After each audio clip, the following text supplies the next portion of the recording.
আসসালামু আলাইকুম। প্রিয় দর্শক, ডক্টর ইউনূস তার ক্ষমতা থেকে নামার কদিন আগে ওনার নিজের জন্য ভিআইপি মর্যাদার একটা আদেশ বের করে নিয়ে গিয়েছিলেন।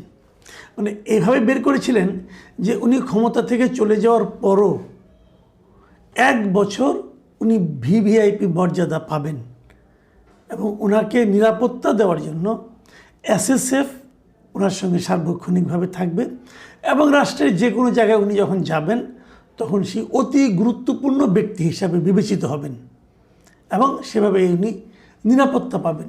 এই ধরনের একটা আদেশ উনি করে নিয়েছিলেন। দেখুন, এই সংক্রান্ত একটা নিয়ম আগেও ছিল মানে কি, এর আগে যখন তত্ত্বাবধায়ক সরকারের ব্যবস্থা হয়েছিল তখন এই ধরনের একটা আদেশ করা হয়েছিল এ কারণে যে অন্তর্বর্তীকালীন সরকার যখন চলে যাওয়ার পর সে অন্তর্বর্তীকালীন সরকারে যিনি প্রধান থাকবেন অথবা সংসদের যিনি বিরোধী দলের নেতা থাকবেন সদ্য সাবেক এবং যিনি প্রধানমন্ত্রী থাকবেন সাবেক এবং যিনি রাষ্ট্রপতি থাকবেন, এই সমস্ত লোকগুলির জন্য একটা ভিআইপি মর্যাদা ছিল এবং সেটা মাত্র 3 মাসের জন্য ছিল। এবারে সে ইউনূস সাহেব যে কাজটা করেছেন উনি কিন্তু কোনো পদের জন্য করেননি, কারণ অন্তর্বর্তীকালীন সরকার তো এইবারই প্রথম। এই নামের অন্তর্বর্তীকালীন সরকার, এই নামের কোনো সরকার কিন্তু আইনগতভাবে বৈধ না, তবে উনি করে নিয়েছিলেন এবং উনি এটা করেছেন ওনার ব্যক্তি হিসাবে যে ডক্টর মোহাম্মদ ইউনূসকে 1 বছর ভিআইপি মর্যাদা দিতে হবে, মানে নিজের জন্য উনি এটা করেছিলেন। আজকে যেটা হলো যে নতুন সরকার এসে আমি এটা যেটা বিভিন্ন পত্রপত্রিকায় পড়লাম, বিভিন্ন সোর্স থেকে তারা বলেছে যে ডক্টর ইউনূসের সেই যে ভিআইপি মর্যাদা, সেই মর্যাদা 1 বছর থেকে কমিয়ে 6 মাস করা হয়েছে।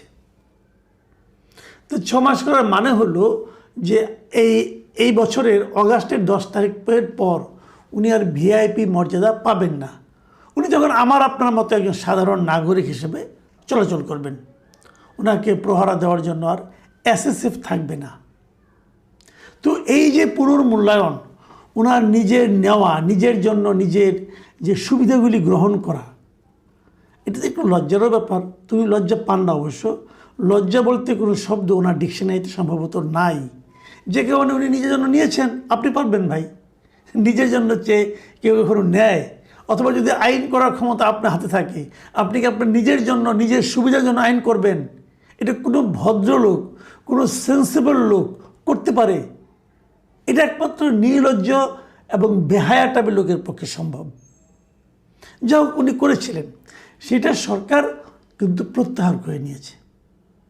এই যে সরকার প্রত্যাহার করে নিয়েছে, কেন নিয়েছে আমি এই জায়গাটাতে প্রশ্ন করতে চাই। সরকার কি ইউনূসকে শত্রুপক্ষ মনে করে? আমার কিন্তু তা মনে হয় না। তাহলে সরকার এটা কেন করলো? সরকার এই কারণে করেছে যে যদি এটা তারা করে তাহলে কিন্তু ওই প্রশ্নটা ওঠে যে তাহলে রাষ্ট্রপতি কতদিনে পাবেন? উনিও তো এক সময় হবেন, অবসরে যাবেন, অথবা বিরোধী দলের নেতা কতদিনে পাবেন? এই যে প্রশ্নটা উঠছে, ওনারা পাবেন কম 6 মাস অথবা 3 মাস, আর উনি পাবেন 1 বছর। কেন? এবং একজন ব্যক্তির জন্য একটা আইন করতে হবে কেন? এই প্রশ্নগুলোর জন্য একটা শোভন একটা সমাধানের জন্য আমার ধারণা সরকার ওনারটা কমিয়ে এনেছে। আচ্ছা, এটা কি ডক্টর ইউনূসের জন্য একটু লজ্জার ব্যাপার হলো না? সাধারণত তাই মনে হয়, কিন্তু ওনার লজ্জা হলো না। উনি তো লজ্জা না পাওয়ার সিদ্ধান্ত নিয়েছেন। উনি তো সিদ্ধান্ত নিয়েছেন যে আমি লজ্জা পাবো না। তো আপনি ওনাকে লজ্জা দেবেন কীভাবে? আপনি দিতেও পারবেন না। কিন্তু আমার কিন্তু অন্য জায়গায় একটা প্রশ্ন। আমার প্রশ্ন এই যে বর্তমান সরকার অন্তর্বর্তীকালীন সরকারের বিভিন্ন সিদ্ধান্তের একটা পুনর্মূল্যায়ন করছে, এটা খুব জরুরি। এটা খুবই জরুরি। অন্তর্বর্তীকালীন সরকার যদি কোনো সিদ্ধান্ত নিয়ে থাকেন যেটা নাকি ভালো থাকবে, যেটা নাকি খারাপ বাতিল হবে, যেটা নাকি কিছু ভালো কিছু খারাপ সেটা পুনর্মূল্যায়ন হবে, এরকম হওয়া উচিত। সারা দুনিয়াতেই হয়। পূর্ববর্তী সরকারের সিদ্ধান্তগুলো তারা চেক অ্যান্ড ব্যালেন্স করে। আরেকটা জিনিস করা উচিত, সেটা হলো যদি অনেকের বিরুদ্ধে এরই মধ্যে আমরা দেখতে পাচ্ছি অনেক উপদেষ্টাদের বিরুদ্ধে নানা ধরনের দুর্নীতির অভিযোগ উঠছে, অলরেডি উঠতে শুরু করেছে। ডক্টর ইউনূসের বিরুদ্ধে কিন্তু উঠেছে। ডক্টর ইউনূস কী করেননি? ডক্টর ইউনূস নিজের নামের যতগুলি মামলা ছিল, নিজের এবং তার প্রতিষ্ঠানের নামে যত মামলা ছিল, উনি প্রধান উপদেষ্টা হওয়ার সঙ্গে সঙ্গে সবগুলি মামলা প্রত্যাহার করে নিয়েছেন নির্বাহী আদেশে। কিন্তু তো মামলা যদি হয়ে থাকে প্রত্যাহার কেন হবে? মামলা চলবে। হ্যাঁ, মানলাম যে শেখ হাসিনা তার বিরুদ্ধে মামলাগুলো যদি অন্যায়ভাবে দিয়ে থাকে, সেটা আদালতই বলুক যে এই মামলাটা অন্যায়ভাবে দেওয়া হয়েছে, আপনি প্রত্যাহার করে নিলেন কেন? তার মানে আপনার মনে দুর্বলতা আছে। আপনি জানতেন এই মামলাগুলো ঠিকভাবে যদি আদালতে উঠে এবং যদি দুই পক্ষের লোক কথা বলার সুযোগ পায়, তাহলে হয়তো আপনি দোষী সাব্যস্ত হবেন। এই ভয়ে আপনি নিজে মামলাগুলোকে আগেই উঠিয়ে নিয়েছেন। আমি মনে করি সেই সমস্তগুলি মামলা পুনর্জীবিত করা উচিত। মামলাগুলি চলুক। আমি চাই যে আদালত থেকে, উচ্চ আদালত বলেন, নিম্ন আদালত থেকে ডক্টর ইউনূস যদি সৎ হয়ে থাকেন তো উনি নির্দোষ প্রমাণিত হয়ে বেরিয়ে আসবেন, সেটা হবে সবচেয়ে ভালো। নইলে কী হবে, সাধারণ মানুষ ভাববে যে ডক্টর ইউনূস নিজের ক্ষমতা বলে তার বিরুদ্ধে আনিত প্রকৃত সত্য মামলাগুলি উনি চেপে গিয়েছেন, সরিয়ে নিয়েছেন। এই ভাবনাটা কিন্তু ডক্টর ইউনূসের জন্য সম্মানজনক হবে না। কাজে আমি মনে করি ডক্টর ইউনূসকে যদি প্রকৃতপক্ষেই এই সরকার সম্মান দিতে চায়, তাহলে এই প্রত্যেকটা মামলা আবার পুনর্জীবিত করা দরকার। পুনর্জীবিত করে যেখান থেকে উনি প্রত্যাহার করেছিলেন সেখান থেকে মামলাগুলো বাকি সময়টুকু চলা উচিত। এবং যে যে তথ্য প্রমাণ সরকার দিবে, যে যে তথ্য প্রমাণ আছে, যে যে তথ্য প্রমাণ ইউনূস সাহেবের পক্ষ থেকে দেওয়া হবে, সবগুলো নিয়ে বিচারক সুবিবেচনার মাধ্যমে একটা সুবিচার করবেন। ওনার মতো সম্মানিত লোক যদি কোনো অন্যায় করে না থাকেন, উনি সগৌরবে সসম্মানে মুক্তি পাবেন। আমরা ওনাকে হাততালি দেব, ওনাকে সম্মান দেখানোর একটা সুযোগ পাবো আমরা। নাহলে তাকে সন্দেহযুক্ত অবস্থায় কিন্তু উনি থেকে যাবেন, এটা ঠিক হবে না। আমি মনে করি সবগুলি ঘটনা, এই যে ওনার যে 1000 কোটি টাকা ওনার প্রতিষ্ঠানের জন্য 1000 কোটি টাকার কর মওকুফের ঘটনা, এটা দরকার আনা মামলাটা। যদি 1000 কোটি টাকা সেখান থেকে ইনকাম হয় গভর্নমেন্টের, সেটা তো জনগণের জন্যই লাগবে, আর উনি তো জনগণের জন্যই কাজ করেন। সমস্যাটা কোথায়? কাজে আমি মনে করি এই মামলাগুলো পুনর্জীবিত করা দরকার। ডক্টর ইউনূসের ব্যাপারে আরও কিছু অভিযোগ আমার আছে, আমি একটু পরে বলছি। তার আগে বলি যে আমাদের কেবল ডক্টর ইউনূস না, আরও অন্যান্য যারা আছেন, আপনার যারা উপদেষ্টা আছেন, তাদেরও অনেকের বিরুদ্ধে কিন্তু এরই মধ্যে অভিযোগ আমরা দেখতে পাচ্ছি। দুদকে অনেক অভিযোগ এসেছে।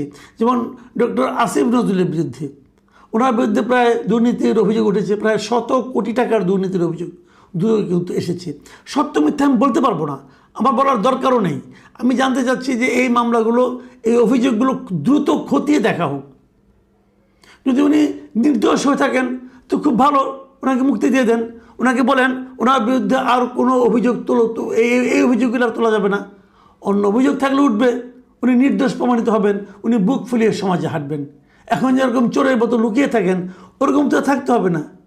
একই কথা আসিফ মোহাম্মদ সজীব ভুঁইয়ার বিরুদ্ধেও, ওনার ব্যাপারেও দেখলাম একজন লোক আগে এক সময় মুনতাসির মাহমুদ না কি যেন নাম, এক সময় ওনার সঙ্গে ছিলেন, ওনাদের সঙ্গে এখন আলাদা হয়ে গিয়েছেন। উনি দেখলাম ফেসবুকে বলছেন যে মুনতাসির, এই আসিফ মাহমুদ যদি মেয়র ইলেকশন করে তাহলে উনি নাকি তার সব ফাঁস করে দেবেন। তো ওনার কাছে নিশ্চয়ই তথ্য আছে, তো সেগুলিও ওনাকে ডেকে জিজ্ঞাসা করা হোক, কী কী তথ্য আপনার কাছে আছে, ওগুলো আমাদেরকে দেন। কারণ আমরা চাই যে প্রত্যেকটা উপদেষ্টা তাদের কর্মকাণ্ডের কী তারা করেছে, ভালো কি মন্দ, সেগুলো নিয়ে আলোচনা হোক, সেগুলো নিয়ে বিচার বিশ্লেষণ হোক। যে সমস্ত অভিযোগ তাদের বিরুদ্ধে উঠেছে সেগুলো একটা সুরাহা হোক। যেমন এই যে সংস্কৃত উপদেষ্টা ছিলেন মোস্তফা সরোয়ার ফারুকী, উনি আর যে সমস্ত কাহিনী শুনলাম এর মাঝখানে, আপনার জুলাই জাদুঘর নিয়ে যা শুরু করছেন উনি নাকি ভুয়া সীমানা প্রাচীর দেখিয়ে নাকি 64 লাখ টাকা বিল নিয়ে নিয়েছেন। প্রতিদিন নাকি তার আপ্যায়ন খরচ ছিল 1,18,000 টাকা। ভাবুন একবার, আমাদের বর্তমান প্রধানমন্ত্রী নিজে তার এখানে ওনার অফিসে যারা আছেন সবার জন্য আপ্যায়ন খরচ হলো সারা দিনে দুপুরে এবং বিকেলের নাস্তা, সব দুপুরে খাওয়া এবং বিকেলের নাস্তা। এই জন্য ওনার বাজেট হলো মাত্র 150 টাকা। আর সেখানে একজন সংস্কৃতি বিষয়ক উপদেষ্টা ফারুকী সাহেব এবং তার অতিথিদের আপ্যায়ন খরচ ছিল দৈনিক 1,18,000 টাকা। ভাবা যায়। আমি মনে করি এগুলো খতিয়ে দেখা উচিত। এই অভিযোগগুলো যদি মিথ্যা হয় তাহলে উনি সম্মানিত হবেন, যদি মিথ্যা না হয় তাহলে জনগণের অর্থ অপচয়কারীর শাস্তি হবে। দুটোর একটাই তো হওয়া উচিত। সন্দেহ নিয়ে আমরা থাকতে চাই না, আমরা সকলের সন্দেহের অবসান চাই। উনি চোর নাকি উনি সাধু, এই অবসানটাও চাই। আমরা সিদ্ধান্তে আসতে চাই যে এই লোকগুলো এক একটা বড় বড় চোর ছিল, দাগি চোর ছিল, সিধেল চোর ছিল, এটা জানতে চাই। অথবা তারা এক একজন মসজিদের ইমাম ছিল, মসজিদের মুয়াজ্জিন ছিল, খতিব ছিল কিনা সেটাও জানতে চাই, জানা দরকার। আরেকটা কথা আমি আগে একবার বলেছিলাম যে একজন সাবেক সচিব যিনি বেগম খালেদা জিয়ার সঙ্গে চাকরি করতেন, ওনার সহকারী ছিলেন, এই যে ABM আব্দুস সাত্তার, উনি কিন্তু বলেছিলেন যে ওনার কাছে 8 জন উপদেষ্টার দুর্নীতির তথ্য প্রমাণ আছে, গোয়েন্দা রিপোর্ট আছে। তো উনি তো এখন প্রধানমন্ত্রীর সঙ্গে আছেন, সচিব হিসেবে আছেন, খুব গুরুত্বপূর্ণ জায়গায় আছেন। তো উনি ওই 8 জন সচিবের ওই দুর্নীতির অভিযোগগুলো বের করেন না কেন? নাকি ওইগুলো হাওয়ার উপরে মেরেছিলেন? যদি হাওয়ার উপরে মেরে থাকেন তাহলে ওনার মতো লোককে এত গুরু দায়িত্ব দেওয়া ঠিক হয় নাই। আমি প্রধানমন্ত্রীকে বলছি, আপনার উচিত হয় নাই এরকম একজন লোককে, যে নাকি হাওয়ার উপরে কথা বলেন, তাকে দায়িত্ব দেওয়া। আর যদি ওনার তথ্যগুলো সঠিক হয়ে থাকে, উনি চেপে রাখার অপরাধী। কতগুলি চোর যারা দেশের অর্থ চুরি করেছে সেই তথ্য তার কাছে আছে, কিন্তু উনি চেপে রাখছেন। এটা অন্যায়। অন্যায় যে করে সেও অপরাধী, অন্যায় যে সয় সেও অপরাধী। উনি কোন অপরাধে আমি জানি না, কিন্তু এটা সুরাহা হওয়া উচিত। যদি উনিগুলি প্রকাশ করেন, বিচার হয়, তাহলে ওনাকে সাধুবাদ দিব। আর যদি বিচার না হয়, প্রধানমন্ত্রীকে অনুরোধ করব এই ধরনের সন্দেহযুক্ত লোককে আপনার সামনে রাখেন না, আপনার সঙ্গে রাখেন না। তো এখন কোনটা আমি জানি না, কিন্তু আমরা এগুলি সুরাহা চাই। আমরা জানতে চাই যে আসলে কে অপরাধী ছিল, কে দুষ্ট ছিল, কে দেশের ভালো চেয়েছিল। আমি তো দাবি করবো এই সরকারের কাছে যে অন্তর্বর্তীকালীন সরকারের যারা উপদেষ্টা ছিলেন, যারা গুরুত্বপূর্ণ দায়িত্বে ছিলেন, যারা নীতি নির্ধারণী পর্যায়ে ছিলেন, তাদের প্রত্যেকের ব্যাপারে একটা করে শ্বেতপত্র বের করা হোক, একটা করে অনুসন্ধান করা হোক, তদন্ত করা হোক। তারা যদি ভালো কাজ করে থাকেন ধন্যবাদ, যদি খারাপ কাজ করে থাকেন নিন্দা। আর যদি এগুলো তদন্ত না করা হয় তাহলে সরকারের জন্য নিন্দা। সত্য চুক্তি হিসাবে ব্যাখ্যা করছে, আপনার কোনো ধারণা আছে কিনা? ধন্যবাদ জেকব ভাই, অনেক অনেক ধন্যবাদ আপনি এই সময় উপযোগী বিষয়টি নিয়ে কথা বলার জন্য। আমি আপনার কাছে একটা লিখিত একটা আর্টিকেল পাঠিয়েছি, জি, এটা নিউ ইয়র্ক টাইমস এর জন্য লিখেছি, যদি আপনার ভালো লাগে তাহলে তোদেরকে দেওয়ার জন্য পাঠিয়েছি। এই বিষয়টার উপরেই আমি এই চুক্তিটা পুঙ্খানুপুঙ্খে A to Z পড়ার চেষ্টা করেছি, পড়েছি, লাইন বাই লাইন অ্যানালাইসিস করে দেখার চেষ্টা করছি। এটা দুইটা পলিটিক্যাল অ্যাসপেক্ট বলি। একটা, প্রথম কথা, কেন 9 তারিখে এত তাড়াতাড়ি করে সাইন করানো হইলো? কারণ সবাই জানে যে বাংলাদেশে পলিটিক্যাল ডিসিশন খুব ডিলে হয়, দীর্ঘমেয়াদী হয়। কারণ ডক্টর ইউনূসকেও এসকেপ রোড দিতে হবে। তাকে বলছে তোমাকে এসকেপ রোড দিব তুমি যদি চুক্তিটা সাইন করে যাও।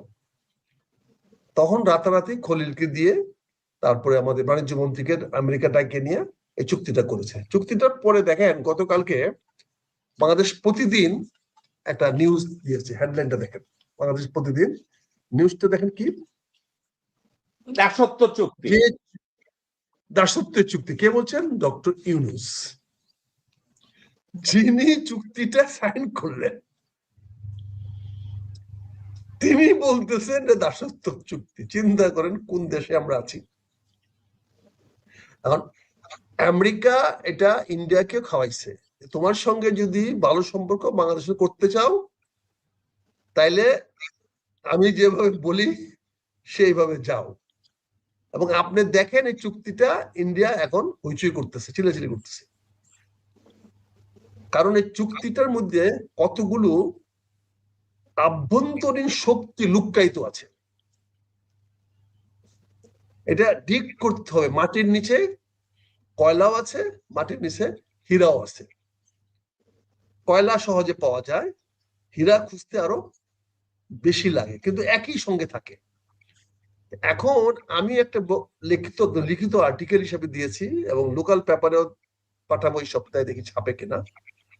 আমি সেখানে বলেছি এই চুক্তিটা বাংলাদেশের জন্য একটা অবাধ সুযোগ সৃষ্টি করে দিয়েছে। যদি আমাকে সময় দেন তা আমি এটা পুঙ্খানুপুঙ্খে আপনাকে বিশ্লেষণ করে দেখাতে পারি। প্রথমত চুক্তিটা হয়েছে বাংলাদেশ আমেরিকার সঙ্গে। কোন প্রেক্ষাপটে? এই যে আপনি যখন বললেন আমার গার্মেন্টস ফ্যাক্টরি মরে যাওয়ার মতো অবস্থা, সে তার সকল পানি বিদ্যুৎ সব বন্ধ করে দিয়েছে, অর্থাৎ ট্যারিফটা হলো তার জীবিকা শক্তি, সেটা বন্ধ করে দিয়েছিল। ওই সময় আরো যদি কঠিন শর্ত দিত তাতেও বাংলাদেশ সরকার রাজি হইতে বাধ্য হইতো, না হলে এই গার্মেন্টস গুলো যদি বন্ধ হয়ে যেত তাহলে কোনো সরকারে বাংলাদেশে টিকতে পারবে না। গার্মেন্টস এমন একটা জায়গায় পর্যায়ে আছে। এবং আপনি একটা আভাস দিয়েছেন যে ভারতের সঙ্গে যদি এরকম কোনো সফট চুক্তি না থাকে তাহলে ভারতও বাংলাদেশের ভিতর দিয়ে ভারতের মাল উৎপাদন করে বাংলাদেশের ভিতর দিয়ে এক্সপোর্ট করে দেবে। এটা অসম্ভব কিছু না। আমাদের যে বর্ডার, যে আমাদের পারফরমেন্স লেভেল, আমাদের non performance level in everywhere, NPL ব্যাংকে না, আমার non performance level everywhere is not up to the mark, is not up to the standard. কাজে এখানে যে কোনো বাইরের লোক সুযোগ নিতে পারে। এখন চুক্তিটি আমাদের জন্য কিভাবে ফেভারেবল? আমেরিকারা চুক্তিটাকে 3টা ভাগে ভাগ করেছে। একটা হলো টেকনোলজি, একটা ইনফ্রাস্ট্রাকচার, আর আরেকটা হলো ফিজিক্যাল অ্যাক্টিভিটিস। এখানে বলেছে যে অল দিস হাইটেক জিনিস যেগুলো আছে সেগুলো আমেরিকাকে ফার্স্ট চয়েস দিতে হবে। এটা আদারওয়াইজ অ্যাপ্লাইড। দুই একটা ছোটখাটো আইটেম ছাড়া ওপেন কম্পিটিশনে আমেরিকানদের সঙ্গে কেউ পারবে না। কিন্তু আমেরিকানরা তাদের ট্যারিফ কমানোর জাস্টিফিকেশন দেওয়ার জন্য আমেরিকান জনগণকে যদি বলতে পারে যে আমি তোমাদেরকে টেকনিক্যাল ফিল্ডে আমি একটা একচ্ছত্র সুযোগ করে দিয়েছি, ফলে এই বেচারাদের 2-4% ট্যারিফ কমায় দাও, তাহলে আমেরিকানরা তাকে সাপোর্ট করবে। এটা সব দেশে হয়, কারণ ব্যুরোক্রেটদেরকে একটা এবং পলিটিশিয়ানদেরকে একটা এক ধরনের স্যাটিসফ্যাকশন করতে হয়, নাহলে হয় না। তার ফলে একদিক দিয়ে সে ব্যবসায়ীদের খুশি করলো যে তোমার হাই টেকনিক্যাল জিনিসগুলোর জন্য আমি বাংলাদেশে একটা অ্যাক্সেস দিয়ে দিলাম, আর এটাকে জাস্টিফাই সে করলো কি দিয়ে, যে বাংলাদেশকে ট্যারিফ আমি কমায় দিলাম। ফলে তাদের ব্যুরোক্রেসি এবং তাদের পলিটিশিয়ানরা এটা নিয়ে হইচই করবে না। দ্বিতীয়ত সে বলল যে আমার সঙ্গে তোমার ব্যালেন্স, ট্রেড ব্যালেন্স যেটা আছে এটাকে কমায় আনতে হবে, এটাকে আরো ইজি করতে হবে। এটা তো আমার জন্য সোহাগা। আমেরিকার থেকে আমি ইম্পোর্ট করি, ট্রেড ব্যালেন্স আমার এখানে ইমব্যালেন্সড, সেটা যদি আমেরিকা ব্যালেন্স করতে চায় তাহলে আমেরিকা আমার কাছে ইম্পোর্ট করবে, অর্থাৎ আমার এক্সপোর্ট বেসের সঙ্গে বাড়বে, কারণ আমি তার কাছে যদি বেশি ইম্পোর্ট করি তাহলে বেশি এক্সপোর্ট হবে। এখন আমার মেইন এক্সপোর্ট গার্মেন্টস, গার্মেন্টসের 3টা র মেটেরিয়ালস বেসিক্স। একটা হলো পলিমার এন্ড কটন, কটন দিয়ে শুধু সুতা দিয়ে হাই গ্রেডের হাই ভ্যালুর টেক্সটাইল হয়, আর পলিমার দিয়ে বাকি 60-40 কাপড় হয়, বুতাম হয়, হ্যাঙ্গার হয়, আদার জিনিস হয়। এখন আমেরিকা যদি আমার কাছে এই এক্সপোর্টটা করার বাড়ায় দেয় তাহলে আমার কি সুবিধা হচ্ছে? আমি কটনটা ইন্ডিয়ার থেকে না কিনে, কটনটা আমি চায়নার থেকে না কিনে, ইজিপ্ট থেকে না কিনে, আমি কটনটা সরাসরি আমেরিকার থেকে নিই, তাহলে এটা আমার সুযোগ হচ্ছে না একটা? This will become a great advantage. এবং সুযোগ আর কোথায়? আমার যে জাহাজটা টেক্সটাইল নিয়ে যাবে সেই জাহাজটা ওখান থেকে কটন নিয়ে চলে আসবে, ফলে আমার সিঙ্গেল টার্নও কষ্ট হয়ে যাচ্ছে, আমার ট্রান্সপোর্ট কস্ট হাফ হয়ে যাচ্ছে, সিঙ্গেল টার্ন আউট হচ্ছে।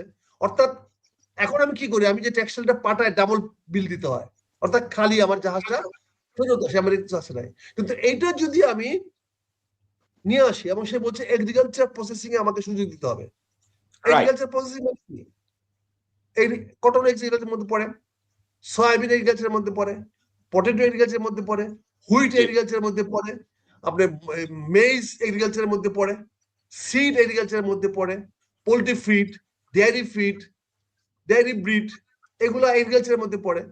তো এইগুলো যদি আমরা আমেরিকাতে আনতে পারি, তাহলে জাহাজটা ভরে আনলাম, এখন আমি খালি জাহাজে ফ্রি টেক্সটাইলটা পাঠিয়ে দিই, বিঙ্গো। গার্মেন্টস আমার অটোমেটিক্যালি কষ্ট প্রোডাকশন কমে যাবে। এটা তো আদারওয়াইজ দেখি।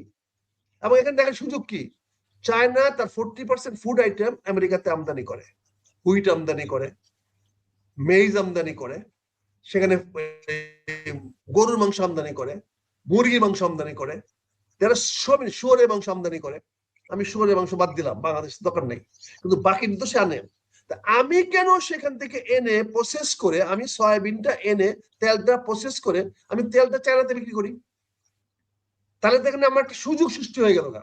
অর্থাৎ আমি এখানে ভ্যালুয়েট করলাম বাংলাদেশে, আমি গমটা নিয়ে আসতাম এখানে, আমার যে গম প্রোডাকশন কস্ট বাংলাদেশে হয় তার চেয়ে 1/3 প্রাইস কমে আমি আমেরিকা থেকে গমটা আনতে পারবো।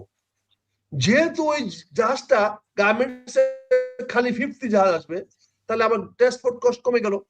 তাহলে ওই গমটা যদি আমি এখানে প্রসেস করে আমি এ গ্রেড ময়দা কোয়ালিটি যদি আমি চায়নাতে এক্সপোর্ট করি, সিঙ্গাপুরে এক্সপোর্ট করি, বিশাল মার্কেট। মালয়েশিয়াতে এক্সপোর্ট করি, বিশাল মার্কেট, বিকজ তারা হুইট পেস্ট আইটেম আমদানি করে। এবং America is the biggest market, Australia is the biggest source. আমেরিকাতে যদি আমরা এখানে আইন না ভ্যালুয়েট করে ক্রাশ করে আমি ময়দাটা ওকে দিয়ে দিলাম, আমি সুজি এবং আমি সেকেন্ড গ্রেড আটা রাখলাম ফর মাই লোকাল কনজাম্পশন, তাহলে আমার রাইসের উপর প্রেশার কমে যাবে, আমার রাইসের দামটা ব্যালেন্স হয়ে যাবে। এখানে তো আমি একটা ভ্যালুয়েট করতে পারতেছি, জি, তাহলে আমার জমির প্রেশার কম পড়বে। সেম ওয়েতে আমি যদি সয়াবিনটা ক্রাশ করি এখানে না, তাহলে সয়াবিনটা ক্রাশ করে আমি তেলটা তো চায়নাতে এক্সপোর্ট করতে পারি, কারণ চায়নাও তো 40% তেল আমদানি করে।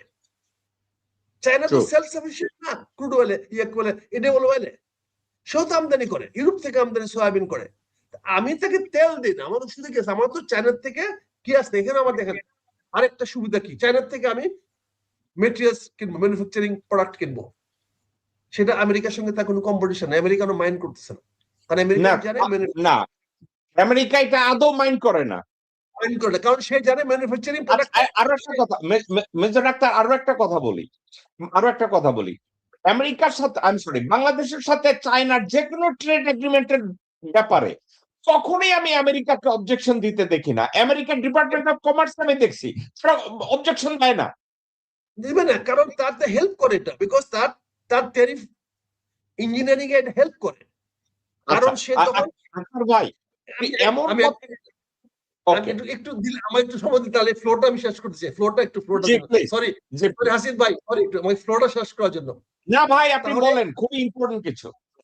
তাহলে ম্যানুফ্যাকচারিং আইটেম গুলো আমি চায়নার থেকে আনতেছি, ওর জাহাজ আসতেছে, খালি ফেরত যাবে না। এখন আমার রিফাইন সয়াবিন যাবে, রিফাইন হুইট যাবে, রিফাইন মেজ যাবে, ভুট্টার যাবে, আমি ফুড আইটেম বানায় পাঠাবো, দরকার পড়ে চিপস বানায় পাঠাবো, আলুর চিপস পাঠাবো, ওর থেকে বড় বড় আলু না আমি ফ্রেঞ্চ ফ্রাই বানাবো, ফ্রেঞ্চ ফ্রাই বানায় চায়না মার্কেটে ছাড়বো, হংকং মার্কেটে ছাড়বো, সিঙ্গাপুর মার্কেটে ছাড়বো। কোন জাহাজটা নিয়ে যাচ্ছে? যে জাহাজটা ম্যানুফ্যাকচারিং নিয়ে আসতেছে এবং যে জাহাজটা খালি যাচ্ছে। তাহলে আমার এখানে ভ্যালুয়েট হচ্ছে, আমার পাওয়ার রিকোয়ারমেন্ট বাড়তেছে, আমার রিনিউয়েবল পাওয়ারের ডিমান্ড বাড়তেছে। আমেরিকা বলছে এইটা আমি চাই, এটা আমাকে দাও, নাও রিনিউয়েবল এনার্জি তুমি নাও। চায়না তোমার সঙ্গে রিনিউয়েবল এনার্জি কম্পিটিশনে পারবে না, তুমি নাও। তুমি হাইটেকে তোমার সঙ্গে চায়না পারবে না, তুমি নাও, আমার তো কোনো আপত্তি নেই। This favours me. সো এই দুইটা আমি অ্যাডভান্টেজ পজিশন আছি। থার্ড, সে বলছে ইনফ্রাস্ট্রাকচার তুমি ওপেন টেন্ডারের মাধ্যমে করো। এনি ইনফ্রাস্ট্রাকচার তুমি যেটা করবা, it should be international tenders, no favour to anybody. It favors me, it favors China, it favors India as well. Because Americanরা ইনফ্রাস্ট্রাকচার টেন্ডার এসে তারা এখানে কম্পিট করতে পারবে না। ফলে চায়না আমেরিকান কোম্পানিগুলো এখানে এসে কম্পিট করবে, বিগ জায়ান্ট কোম্পানিগুলো কম্পিট করবে, এখানে বিওআইডি কম্পিট করবে, এখানে ওই সানিয়া এসে কম্পিট করবে। আলটিমেটলি আমেরিকান পুঁজি এখানে আসতেছে। ইনফ্রাস্ট্রাকচার টেন্ডার যখন আমি দিব, ইনফ্রাস্ট্রাকচার বানাতে দিব, পোর্ট বানাতে দিব, এই করতে দিব, তখন তারা নিবে। তারা বলতেছে পোর্ট তুমি তাদেরকে বানাও, কিন্তু অপারেশন না আমাদেরকে দিতে হবে, ইউরোপিয়ান দিতে হবে, কিন্তু আমাদের হাইটেক, তুমি হাইটেক ইউজ করতে হবে। তুমি মিডিয়াম টেকনোলজি দিয়ে পোর্ট ম্যানেজমেন্ট করতে পারবে না, তোমাকে হাইটেকে যেতে হবে। কারণ হাইটেকে গেলে তো আমেরিকা ছাড়া কেউ নাই, জার্মান ছাড়া কেউ নাই, হাইটেক। এখন ওরা হাইটেক, কিন্তু পোর্ট বানাইতে তো আমেরিকাটা কোনদিন আসবে না, ইউরোপিয়ানরা আসবে না, পারবে না। তাদের সস্তা সিমেন্ট কই, তাদের সস্তা রড কই, তাদের সস্তা রাজমিস্ত্রি কই? এইগুলো তো চায়নার কাছে। ট্রাক্টর বলেন, ক্রেন বলেন, হেভি হেভি ক্রেন বলেন, ওই যে পদ্মা ব্রিজ থেকে আমরা ক্রেন আনতে গিয়ে চায়নায় দিতে হয়েছে, সারা ইউরোপ থেকে আমরা এত হেভি ক্রেন পাই নাই। তো এইগুলো তো চায়নার কাছে আছে। কাজে এখানে আমেরিকানরাও চায় এই চায়নায় ব্যবসাটা নেই, ইন্ডিয়ানরাও চায় যে ইন্ডিয়া চায়না মিলে এই কাজগুলো করে। মানবিনী তো মানা করতেছে না, মানবিনী তো জাপানরা রাজি আছে চায়নার সঙ্গে কাজ করতে, তারা করে। ইন্ডিয়াতে তো বড় বড় ইলেকট্রিক্যাল স্ট্রাকচার কোম্পানি, তারাও তো ইন্ডিয়ার সঙ্গে মিলে, চায়নার সঙ্গে মিলে কাজ করতেছে। এখানে চায়না জাপানের ইন্টারেস্ট হাম্পার হচ্ছে। কিন্তু আমেরিকা যেটা চাচ্ছে সেটা হচ্ছে তুমি আমাকে একটু মুরব্বী মানো, তুমি আমার সঙ্গে থাকো, আমি যেন বলতে পারি যে আমার ঘরানার লোক বাংলাদেশ। বাংলাদেশে অনেকে বলে এখানে একটা আমাকে সেন্ট মার্টিনের দ্বীপ দিতে হবে, ননসেন্স। কারণ সে আসবে কেমনে বে অফ বেঙ্গলের ভিতরে তো বড় জাহাজ দিয়ে? এর আগে তো ইন্ডিয়া বা মায়ানমার ফালাই দিবে মাঝখানে, কি করবেন? It is psychological. সে এখানে বেস করা তো দরকার পড়বে না, তার টেকনোলজি তো আছে। এখানে শুধু একটা রাডার স্টেশন বসাতে পারলে হলো। এখানে একটা স্টারলিংকের একটা রাডার স্টেশন আমার আচ্ছা, আমি আমি আপনি শের যে কথাটা বলছেন এটার উপরে আমার অন্য একটা অবজারভেশন আছে, আমি ওখানে আসতেছি। আপনি চমৎকার ভাবে ট্রেড এগ্রিমেন্টটা নিয়ে যে কথা বলছেন, আপনার প্রত্যেকটা কথা আমি আমি যেটা স্টাডি করেছি, আপনি জাস্ট কথাগুলোকে এত সুন্দরভাবে ভদ্রভাবে ব্যাখ্যা করেছেন, এর চেয়ে ভালো ব্যাখ্যা আমার মনে হয় না আমি নিজে করতে পারতাম। এবার আপনি যে ব্যাখ্যাগুলো বলছেন, কর্নেল হাসিন, আপনার কাছে এই ট্রেড এগ্রিমেন্টের দিক মেজর আক্তার পুঙ্খানুপুঙ্খ রূপে বলছে, এবং ওনার আর্টিকেলটাকে আমি 11 বার পড়ছি, কারণ এটাকে অলরেডি আমি নিউ ইয়র্ক টাইমসের ভদ্রলোকের কাছে দিছি রিভিউর জন্য। দেখা যাক ইনশাল্লাহ যদি ওরা ছাপে। আপনি আমাকে বলেন তো, এর ভিতরে কোনটা আপনার কাছে নেগেটিভ মনে হয়েছে এবং কোনটাকে আপনি বলতে পারেন আমাদের দাসত্ব চুক্তির মধ্যে পড়ছে? কোনোভাবে আপনি কি ব্যাখ্যা করতে পারেন কিনা? না ভাই, স্যার যেটা বললো, আমি প্রথম শুনে আমি আসলে রিয়েলি সারপ্রাইজড। আমি একটু কনফিউজ ছিলাম। তো খলিল সাহেবের আমার সাথে যোগাযোগ ছিল একটু, এই লোকটা এই কাজ কেন করবো? এখন তো দেখি আসলে লোক তো জ্ঞানী। আমার কোনো পজিটিভ কিছু হলেই ভারত সেটা নেগেটিভ করবে, এটাই নিয়ম। ভারত কখনো কোনদিন আমার দেশে ভালো চায় নাই। এক স্বাধীনতার প্রথম প্রথম বছরই ভাই, প্রথম বছরই সে শান্তি বাহিনী সৃষ্টি করেছে আমাদের হেরিটেজ। আমরা কেন এন্টি ইন্ডিয়ান? ভারতের জন্য, ওর আচরণের জন্য। প্রতিটা কাজে সে ভারত।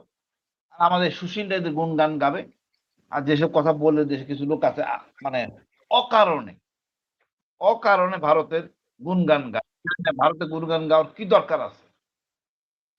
এই যে দেখেন হাসিন ভাই, বলল। হাসিন ভাই, আমি একটা কথা বলি। মেজর আক্তারের একটা কথা বলছে, টেকনোলজির ক্ষেত্রে আমেরিকা বলছে আমাদেরকে অগ্রাধিকার দিতে হবে। হাইটেকের ক্ষেত্রে, টেকনোলজির ক্ষেত্রে, ইলেকট্রনিক্স এর ক্ষেত্রে আমেরিকাকে অগ্রাধিকার দিতে হবে। যদি hitech, electronics, data system, others এইসব ক্ষেত্রে যদি আমেরিকাকে অগ্রাধিকার বাংলাদেশ দেয়, লাভবান কে হয়, বাংলাদেশ নাকি আমেরিকা? আমাকে এই কথাটা একটু বলেন, লাভবানটা কে হয়? আমার তো রিসোর্স নাই, আপনি এমন কিছু জিনিস নাই ভাই আপনি ইন্ডিয়া থেকে আইনে আমার দেশে বাজারজাত করতে পারবেন। সব বাটপারে জিনিস। এই যে আচ্ছা, আমরা আর্মির জিনিসপত্র কিনতে বলে, এটা কি বাজে জিনিস, চিন্তা করতে পারবেন না ভাই। এটা যে মানে আমরা লজ্জায় পড়ে যাই, এই জিনিস আমরা ব্যবহার করি না। আমরা বাদ দিচ্ছি, তারা ইউজ করে এটা। তো আমেরিকার সাথে আমাদের শুধু এই যোগাযোগটা হইলে এটা কেন আমাদের জানেন? অনেক এটা ভাই। কেন জানেন? এটা বলছে দাসত্ব চুক্তি। হাসিন ভাই, আপনি একা একা চিন্তা করে দেখেন, ইন্ডিয়া চায় তাদের বর্জ্য, তাদের জঘন্য জিনিস আমরা কিনবো, কিন্তু আমেরিকার ভালো জিনিস কিনলে আমার দেশের ছেলেপানরা শিক্ষিত হয়ে যাইব, আমার দেশের ইঞ্জিনিয়াররা ভালো জিনিস পাবে, আমাদের স্কুল কলেজে হায়ার টেকনোলজি নিয়ে তারা লেখাপড়া করবে। ভারত এটা কেন চাইবে? না সেটাই ভাই। ভারত বলছে এটা দাসত্ব চুক্তি, কিন্তু আমি বুঝি না দাসত্ব চুক্তির দাসত্বটা আসে কোন জায়গা দিয়ে। মেজর আক্তার এমন কিছুই বলে নাই ভিতরে আমি কোন দাসত্ব দেখি, রাদার আমি দেখি আমাদের একটা ট্রান্সফরমেশন। এবং ডক্টর মোহাম্মদ এখানে আমি ইউনূস এখানে একটু ইন্টারাপ্ট করি ভাইয়া, হাসি ভাই একটু ইন্টারাপ্ট করি। হাইটেকের কি হচ্ছে দেখেন, high tech depend on the chips. চিপসে সারা বিশ্বে আমেরিকা হলো মনোপলি, সিঙ্গেল, পৃথিবীর অন্য কেউ চিপস বানাতে পারতেছে না এখন পর্যন্ত। এখন আমি যদি মডার্ন অ্যাপসে যাই, যে কোনো অ্যাপসে যাই, চিপস লাগবেই। আমি হ্যাঁ। চাইনিজ ক্রেন, আমি চায়না ক্রেন আনলাম, কিন্তু অটোমেটিক ক্রেন হইতে হবে। আমি চায়না পোর্ট হ্যান্ডলিং এর গ্যান্ট্রি আনলাম, গ্যান্ট্রি অটোমেটিক হইতে হবে, ডাটা অটোমেটিক হইতে হবে। তাহলে চিপস আসতে হবে। তাহলে চিপস আসতে হলো ওই গ্যান্ট্রির ভিতরে 40% প্রাইস তো চিপসের। তার সুপার স্ট্রাকচারের দাম 60%, আর 40% হলো তার অ্যাপসের, তার ব্রেন। ওই অ্যাপসটা তো চিপসটা তো আমেরিকান। ফলে চায়নার ওই ইনফ্রাস্ট্রাকচার বা গ্যান্ট্রি নিয়ে তো আমার সমস্যা নাই, আমার মাল ক্লিয়ার, আপনি ক্লিয়ার। ওকে, আমেরিকা শিওর। আমাকে এটা বুঝতে হবে, না বুঝলে তো বুঝেন না জিনিসটা কি হবে। Thank you. সমীকরণ দরকার নাই, ইন্ডিয়া যেটা না বলবে মনে করেন সে ঝামেলা আছে, এটা আমাদের জন্য গুড। কতটা আহমক হলে সীমান্তে বলে কুমির আর সাপ ছাড়বে, বলেন সাপ কুমির কি বাঙালি আর ভারত চিনে? আমাদের সীমান্তে কুমির আর সাপ ছাড়বে, এই আহমক দেশের সাথে তুলনা করার দরকার নাই। আমি জানি না বাঙালি এতদিন লাগতেছে কেন বুঝতে, এই দেশ এরা কোনো কাজ নেই, মানে মানে কি বলবো, কেন এটাকে আমলে নেওয়া হচ্ছে? আমরা হাইটেক হলে আমাদের ইন্টারাকশন হবে, ইয়াং জেনারেশন ইন্টারাকশন আসবে, অনেক কিছু ডেভেলপ বাড়বে, নতুন নতুন মানে আমাদের উৎসাহ বাড়বে টেকনোলজিতে, এবং আমাদের যোগাযোগটা বাড়বে, আমাদের সমাজের নেতিবাচক ধারণা আছে সেটা কেটে যাবে। এটা আমাদের খুব দরকার। আমাদের তো দাসত্বকে বুঝি না আমি, ভারতের দাসত্ব করলে কোনো আপত্তি নাই, এটা করলে অসুবিধা। আমেরিকা যদি আমার দেশটা নিয়ে যায় ভাই, অন্তত আমরা 2000 টাকা মাসে পাবো, মানে 2 লাখ প্লাস, প্রত্যেকে খুশি হবে, কোনো দরকার নাই। এইভাবে স্বাধীনতার নাম নিয়ে পচাই ফেলেছে আমাদেরকে। 2000 টাকা 2 লাখ টাকা করে এত কৃষক পাইলে অসুবিধা কোথায়? ভাতার কার্ড তো দরকার নাই, আপনার মাথা কি বলে কি কার্ড দিচ্ছে, কার্ডের দরকার নাই তো, 2 লাখ টাকা পাবো, আমেরিকা নিয়ে নেই আমাদেরকে, অসুবিধা কোথায়? পেটে খাবার না থাকলে আমার সার্বভৌমত্ব দিয়ে লাভ নাই তো। একটা বড় একটা যদি মনে করেন স্যার, একটা বড় একটা মিজাইল যদি আমার ঢাকা শহরে পড়ে, ওটা সামাল দিতে পারবো না, সারেন্ডার করতে হবে। আমি তো ওইভাবে এখনো তোরা আগে বাঁচতে হবে, আগে পেট, তারপর আমার স্বাধীনতা। আমার পেটে আঘাত দিয়ে যদি আপনি আমার বলেন স্বাধীনতা স্বাধীনতা, লাভ নাই। আমি মনে করি দাসত্ব করলে একদম 1 নম্বর আমেরিকারে করবো, আর না যেটুকু দরকার আমাদের। একটা জিনিস হাসিন ভাই, আমি একটা কথা বলি। মেজর আক্তার এই কথাটা বলছে, কথাটার সাথে আমি একটা কথা আছে না, I agree to disagree or we agree, let's talk about it, কথাটাই। আমেরিকা বাংলাদেশকে যদি বলে যে আমারে তুমি মনিব মানো অথবা আমার সার্কেলটায় তুমি থাকো, একটা কথা আপনি মনে রাখেন, পৃথিবীটা আসলে কোন দিকে যায়। আমি শব্দটাকে এভাবে অ্যানালিটিক্যালি যাব না যে আমেরিকা বলছে তুমি আমারে মনিব মানো, সাবজেক্টটা তা না। সাবজেক্টটা কি জানেন? ইংরেজিতে একটা শব্দ আছে, ফ্রেটার্নিটি। ওয়ার্ল্ড পলিটিক্সটা হয় বেসড অন ফ্রেটার্নিটি, কোন ব্লকে কে থাকে। এই ব্লকটা স্কেট তৈরি না। আপনার মনে আছে at the time of Soviet union, এখানে ইউরোপে ব্লক ছিল, একটা ইস্টার্ন আর একটা ওয়েস্টার্ন ব্লক ছিল, সবাই জানে, কে না জানে, তুমি আমার পক্ষে। আমেরিকার কথা বাদ দেন, আপনি খেয়াল করে দেখেন আপনার সার্কেলের সব বন্ধু সব সার্কেলের বন্ধু না, কারণ আপনার একটা স্পেসিফিক সার্কেল আছে। এটা কি? আমরা মানুষ সামাজিক জীব, এবং রাষ্ট্রপুঞ্জগুলো তারা বলে যে আমরা এই পুঞ্জে থেকে আমরা একজন আরেকজনের স্বার্থ রক্ষা করব। আপনি একা একা একটু চিন্তা করে দেখেন, আমেরিকা এক্সেপ্ট ইসরায়েলকে, যদি ইসরায়েলের আমেরিকান পলিসির পাশ দিয়ে পৃথিবীর কোন পলিসি নিয়ে আমেরিকাকে সাপোর্ট করার মতো দেশের অভাব নাই। সেক্ষেত্রে বাংলাদেশের মতো দেশ তাদেরকে সাপোর্ট করলো কি করলো না কিছু এসে যায় না। কিন্তু ওই যে আমার কথা হচ্ছে, আমি যদি আমেরিকাকে সাপোর্ট করে আমার দেশের টেকনোলজি, হাইটেক, আমাদের ইলেকট্রনিক্স, আমাদের ইনফ্রাস্ট্রাকচার এরা যদি ডেভেলপ করে, আমি ইন্ডিয়ার 10 নম্বর আইটেমের কাছে না যাই আমি আমেরিকার 1 নম্বর আইটেমের কাছে কেন যাব না? আরেকটা কথা আমি মেজর আক্তারের কাছে গিয়ে আমি জিজ্ঞাসা করব। মেজর আক্তার, বাংলাদেশে আওয়ামী লীগের লোকজনরা বলছে ওই চুক্তির মধ্যে আমেরিকা বলছে যে বাংলাদেশ গ্যাস কিনতে গেলে আমেরিকার অনুমতি নিয়ে গ্যাস কিনতে হবে, অথচ ওইখানে কিন্তু কোনো চুক্তির ভিতরে এই ধরনের কোনো কথা কোথাও লেখা নাই। এই কথাটা এই ভারতীয় মালায়নরা এবং বাংলাদেশের মুসলিম নামধারী ভারতীয় মালায়নরা এই কথাটা কোন সাথে তারা খুঁজে বের করেছে যে বাংলাদেশে গ্যাস কিনতে গেলে আমেরিকার অনুমতি লাগবে? আপনি কি স্টাডি করেছেন? আমিও স্টাডি করেছি, আমি কোথাও দেখি নাই, আমি আপনার লেখার মধ্যেও দেখি নাই। তারা এটা কোথা থেকে পাইছে ভাই? আপনার মাইক্রোফোনটা অফ, আপনার মাইক্রোফোনটা অফ, আপনার মাইক্রোফোন। জি ধন্যবাদ জেকব ভাই। ইন্ডিয়ানরা অত্যন্ত ডেলিভারেটলি মেটিকুলাসলি যে জিনিসটা প্রচার করার চেষ্টা করছে সেটা হচ্ছে সার্টেন বিজনেস প্রোটেকশন যেন তাকে দেওয়া হয়। যেমন আপনি জানেন ইন্ডিয়াতে সিল্ক ভ্যালির মতো ওখানে কি বলে বেঙ্গালোরে, তারপর হায়দ্রাবাদে অনেক কম্পিউটার সিটি গড়ে উঠছে ক্যালিফোর্নিয়ার সেই সিল্ক ভ্যালি বা এই ভ্যালির মতো করে। দে আর ডাইরেক্ট উইথ দেম। এখন একটা জিনিস জানেন, বাংলাদেশে আমরা এই সমস্ত হাইটেক আইটেমে আমরা একটা জোট চুরি করি। জোট চুরিটা করি কি, আমরা এটা এস্টিমেটেড ভ্যালু দেই। এস্টিমেটেড ভ্যালু আমি জানি যে বাজারে হাইটেকের দামটা $10 পড়বে, কিন্তু আমার এস্টিমেটেড ভ্যালু হলো $5। তাহলে যারা $10 প্রোডাকশন তৈরি করছে, মার্সিডিজ গাড়ি ধরনের কম্পিটিশন আসবে না। অটোমেটিক্যালি মার্সিডিজ গাড়ি বা আমেরিকান গাড়িগুলো আমার এখানে কম্পিটিশন আসবে না, কারণ আমার হাইয়েস্ট প্রাইস হলো $5। এই সমস্ত কারণে দেখা গেল যে হাইটেক কোম্পানিগুলো কম্পিট করতে পারে না, কারণ যে লোয়েস্ট টেন্ডারে হয়, কারণ যে লোয়েস্ট দিবে সেই পাবে। তো লোয়েস্ট টেন্ডার তো ইন্ডিয়ার হাইটেকে তারা ইন্ডিয়ান ব্র্যান্ড দিতে পারতেছে, হংকং বেস দিতে পারতেছে, সিঙ্গাপুরে বসা, দুবাইতে বসা যে সমস্ত টেক কোম্পানিগুলো হচ্ছে, হাইটেক গুলো হচ্ছে, তারা চিপার রেট দিতে পারে, কোয়ালিটি নাই। যেমন আপনি মনে করেন, উদাহরণ দেই, আজকে লিথিয়াম ব্যাটারি যার লাইফ 20 বছরের বেশি চলে, যেখানে নর্মাল একটা ব্যাটারি আমরা 6 মাস চালাতে পাই নাই, আমরা লিড অ্যাসিড ব্যাটারি 6 মাস চালাতে পাই না, সেখানে লিথিয়াম ব্যাটারিটা 20 বছর চলবে। আর সবচেয়ে এটা র মেটেরিয়ালস কে একমাত্র এখন আফগানিস্তান উৎপাদন করে, একমাত্র আফগানিস্তানে উৎপাদন হাইস্ট। আমেরিকানে খুলে দিচ্ছে চায়নাকে, তুমি নিয়ে যাও লিথিয়াম আয়ন নিয়ে আসো, তার লিথিয়াম নিয়ে আসতেছে।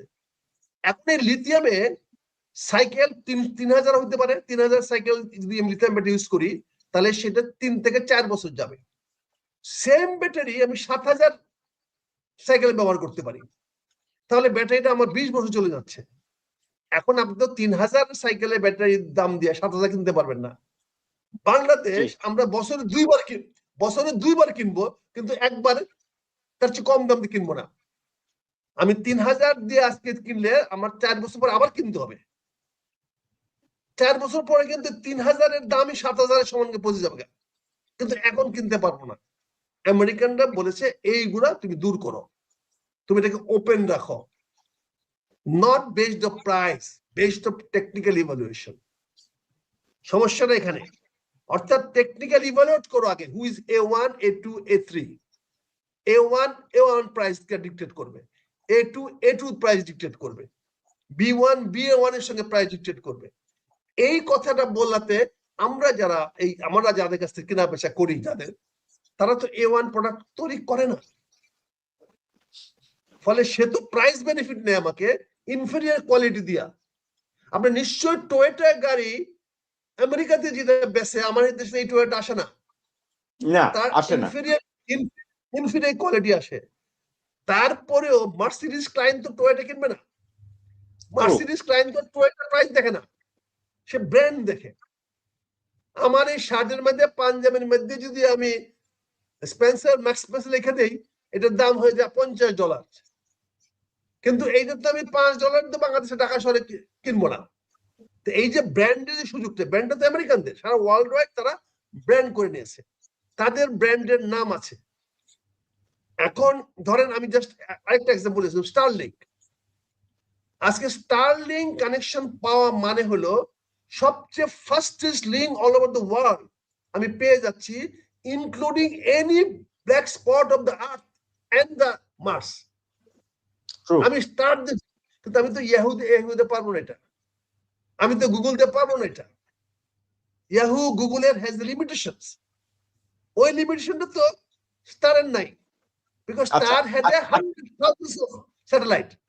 আক্তার ভাই আমি একটু আসি। হাসিন ভাই আমাকে একটু ব্যাখ্যা করেন, আপনি একটা সুন্দরভাবে একটা ব্যাখ্যা করছেন।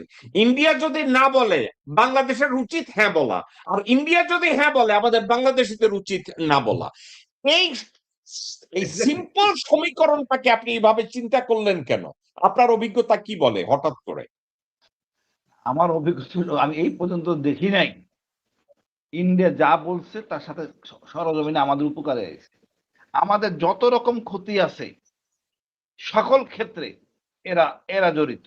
আপনি দেখেন আমাদের এই যে এখন একটা রামপালে আছে, সবগুলি উচ্চ কর্মকর্তা হলো ভারতীয়। আমাদের সরাইতে হবে তো, এরাই সকল নষ্টের গোড়া। এবং আমার দেশে যত রকম অনিয়ম দেখেন, এই ধর্মীয় উগ্র সব সৃষ্টি। আমার এছাড়া যত কিছু দেখবেন, এই শান্তি বাহিনী চুক্তি দেখেন যেটা করলো 97-এ, ভারতের বানানো। আমরা এখন এটা নিয়ে বিপদে, এটা বাস্তবায়ন কোনোদিন সম্ভব না, করতে পারবে না। শেখ হাসিনা করতে, সে নিজে কোনোদিন করতে পারবে না, করা সম্ভব না। শান্তি বাহিনী সৃষ্টি সব ভারত, এই জেএমবি সৃষ্টি ভারত।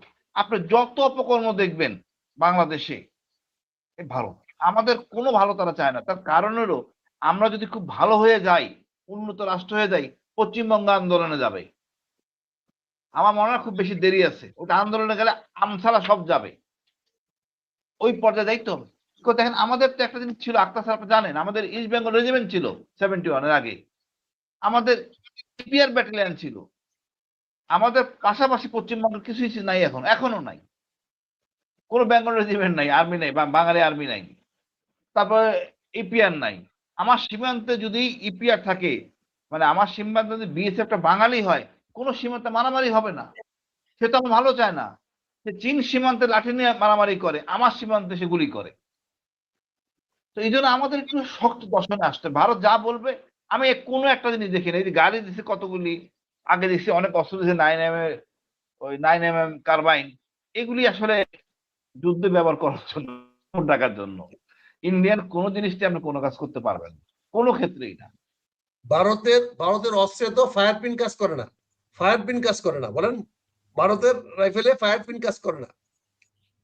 আচ্ছা আক্তার ভাই, ভারতের অস্ত্রে ফায়ার পিন কাজ করে না, কিন্তু বাংলাদেশ আর্মিতে অথবা যারা আর্মস এক্সপার্ট অথবা ম্যানুফ্যাকচারার অথবা বাংলাদেশের এই টেকনোলজিক্যাল সাইডটা যারা দেখে, বাংলাদেশে তো সমরস্ত্র কারখানাও আছে, তাদের ভিতরের থেকে কি এমন কোন অবজেকশন দেওয়া হয়েছে যে আমরা ভারতীয় এই প্রোডাক্ট আমাদের দেশের জন্য আনা কোনোভাবেই আমাদের দেশের জন্য ফেভারেবল না, এ ধরনের কথা কি আর্মি থেকে বলা হয়েছে?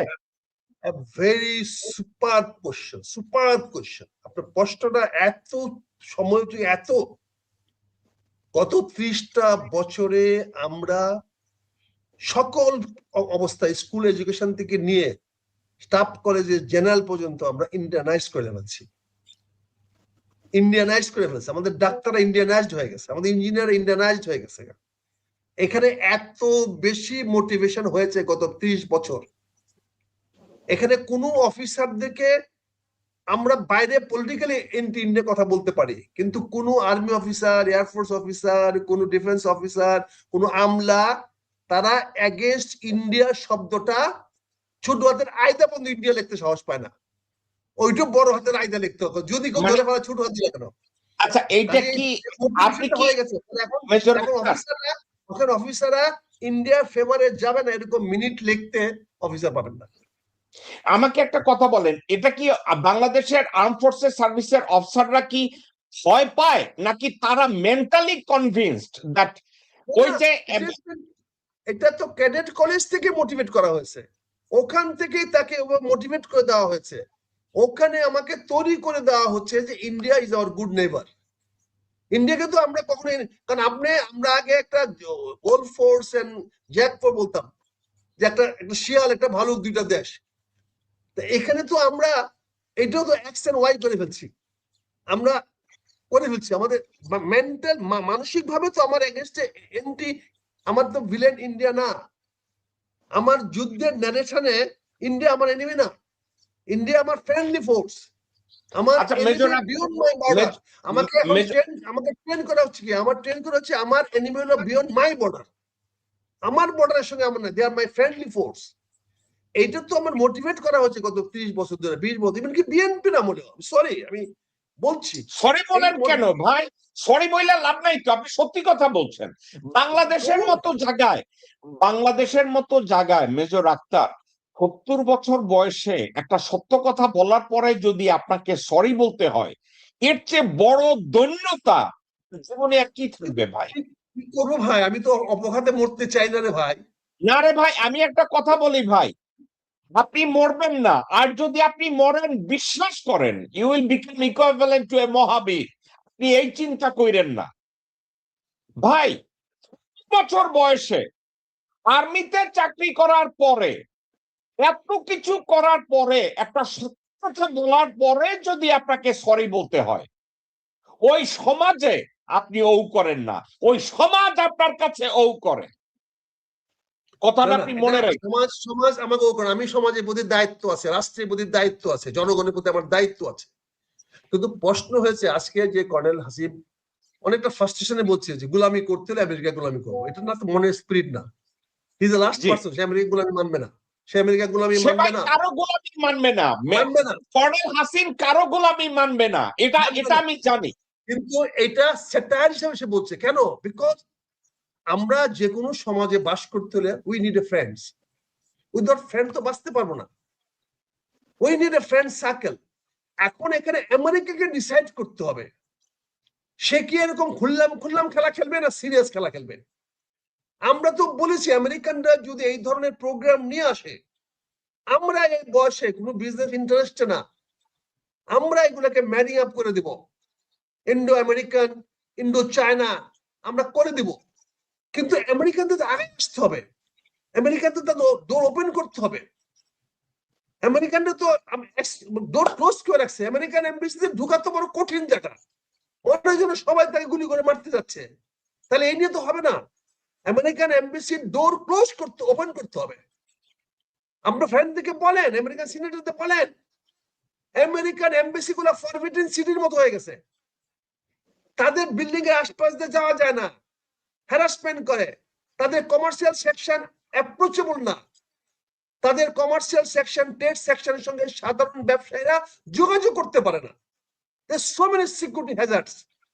ফলে আমি তো বসে থাকবো না ভাই আমেরিকার সেই মধুর কথা শোনার জন্য, আমি বাধ্য হয়ে মারোয়ারির কাছে যাব। আমি জানি সেই মারোয়ারি আমাকে সেটা এনে দিবে, আমি জানি আমি হংকং গেলে পরে আমেরিকান প্রোডাক্টটা পাবো। কিন্তু আমি তো আপনার প্রতি ভালোবাসা দেখাতে পারতেছি না। আপনি আমেরিকাকে আরো ওপেন হতে বলেন, আমেরিকান এমবেসির ব্যারিকেড সরাইতে বলেন, আমেরিকান ট্রেড এন্ড কমার্স কে, আগে ছিল বাইতুল আমাদের এতে ওই ইউএস ইনফরমেশন সেন্টার ছিল, সেটা এখন নাই। আপনি আমার দেশের ছেলে ভাই, মেয়ে আক্তার ভাই, এই জিনিসটা বলেন। আমি আপনার একটা কথাকে রেসপন্স করি। আমেরিকা হঠাৎ করে ডোনাল্ড ট্রাম্প 75 কান্ট্রি বলল যে এই কান্ট্রি গুলোতে আমরা ইমিগ্রেশন সুবিধাগুলো আমরা কাটছাট করব। এখানে তারা কনস্ট্রেইন করছে এবং এই সাবজেক্টটা নিয়ে 75টা কান্ট্রির সিটিজেনদের আমেরিকায় অনেক সুযোগ সুবিধার ক্ষেত্রে এদেরকে বলছে যে তোমাদের ইমিগ্রেশন সুবিধা আমরা এখানে কাট করব। তো এই সাবজেক্টটা নিয়ে আমি সিনেটের একজন কর্মকর্তার সাথে কথা বলতে গেলাম। আমি বললাম যে আমারে তুমি একটু ফেভার করতে পারো কিনা, এই 75টা কান্ট্রির মধ্যে আমার দেশটার নাম আছে, আমার দেশটার নামটা কোনোভাবে বাদ দেয়া যায় কিনা। ভাই আমি একটা কথা কই, আমি কিন্তু অনেক আকামের কাম করি, তাই আমার আর কোনো কাজ নাই, আমি এগুলো নিয়ে মাঝে মাঝে দৌড়াদৌড়ি করি। আমি বললাম যে আমাদের নামটারে বাদ দেওয়া যায় কিনা। ওই সিনেটরের অফিস থেকে সিনেটর আমারে নিজেরে বলছে, Jacob I am going to hook you up with my chief of staff, তুমি তার সাথে এই কথাগুলো আলাপ আলোচনা করে তুমি আমার একটা ব্রিফ দাও, আমি সিনেট ফ্লোরে আমি এগুলো নিয়ে আলোচনা করব। চিফ অফ স্টাফ আমাকে একটা ডাটা পাঠাইছে, আক্তার ভাই আমি লজ্জায় নাক চাইপা বাইরে আসছি। লজ্জা কি জানেন? বাংলাদেশিরা আমেরিকায় তাদের বাপ মায়েরে আইনা আগে রাখতে চাইতো না, এখন বাইন্দা সাইন্দা এখানে আটকায় রাখে হোম কেয়ার খাওয়ার জন্য। আপনি একটা কথা কই, আপনি শুনলে হাসবেন। আপনারে আমি আপনি আমার বাবা, আপনারে আমেরিকায় আনবো, আপনি কিন্তু সুস্থ। আপনারে নিয়া আমি এক ডাক্তারের কাছে যাব। কোন ডাক্তার? বাংলাদেশি এক ডাক্তার। ওই ডাক্তার লেখা দিবে যে আপনি পায়খানা করতে গেলে আপনার হাত ধরে কারো দাঁড়াইয়া থাকতে হয়, এবং পায়খানা করার পরে আপনি পানি খরচ করতে পারেন না, আপনার কেউ একজন পানি খরচ করে দিতে হয়। আপনি খাওয়া চিনেন না, ভাত না রুটি, এইটা আপনি চিনেন না, এই জন্য আপনার একজন লোক দরকার। এই মিথ্যা কথাগুলা লেখা আপনার নামে মাসে $7,000-8,000 আর্ন করে। এখন এই 7,000 এই $8,000 কোথা থেকে আসে জানেন? আপনারা যে হেলথ কেয়ারের জন্য গভর্নমেন্ট আপনার জন্য অ্যালার্ট করছে $50,000-60,000, ওইখান থেকে এই টাকাটা বাদ যায়। তখন ওই সন্তানরা কিন্তু একবারও জানে না যে তুমি যে হোম কেয়ার নিলা, তোমার আব্বু যদি অসুস্থ হয় তাকে আর ভালো ডাক্তারের কাছে পাঠানো হবে না, তাকে আর অর্গানিক ঔষধ দেওয়া হবে না, তাকে নার্সের কাছে পাঠানো হবে। তুমি আর ডাক্তার দেখবা না, তারা এটা কেয়ার করে না। এখন ওই সিনেটরের চিফ অফ স্টাফ আমারে বলছে যে তুমি কি জানো যে তোমার বাংলাদেশিরা হোম কেয়ারে সবচাইতে আগাই না বেশি, এবং তারা এত ফ্রড করছে যেগুলো ডিপার্টমেন্ট অফ হোমল্যান্ড সিকিউরিটির ইনভেস্টিগেশনের মধ্যে।